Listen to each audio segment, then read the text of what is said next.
We'll begin with some sobering new information on the coronavirus pandemic. The nation tonight has marked a new watershed moment in the COVID-19 pandemic.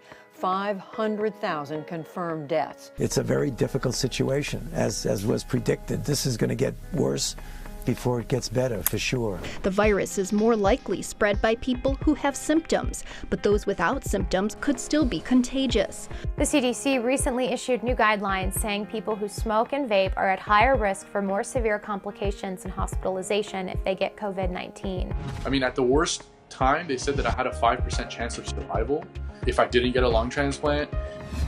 Some crazy stuff, right? Hi, I'm Rachel, and we all now know viruses are real and can be life-threatening. Maybe young people like you and I are more likely to survive a virus than older adults. Hey, we are young and healthy and indestructible.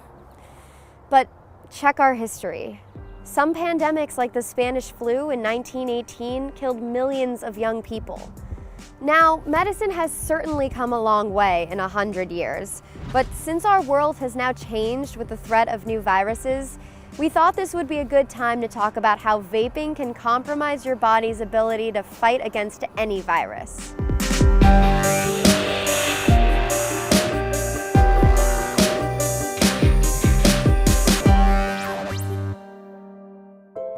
We know that 5.3 million teens vape. That's an enormous number.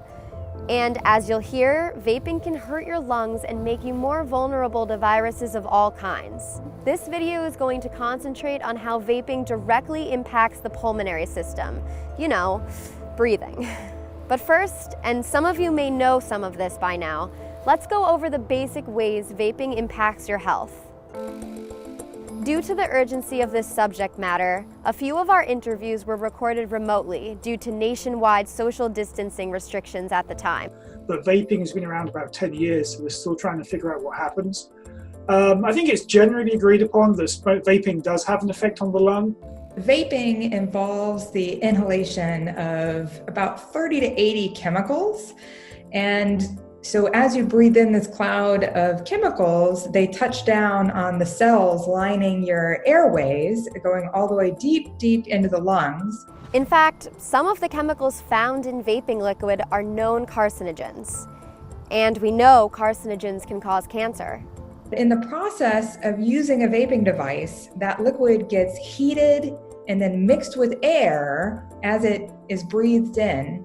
And that leads to the creation of 2 to 3 times the number of chemicals that were just in the liquid.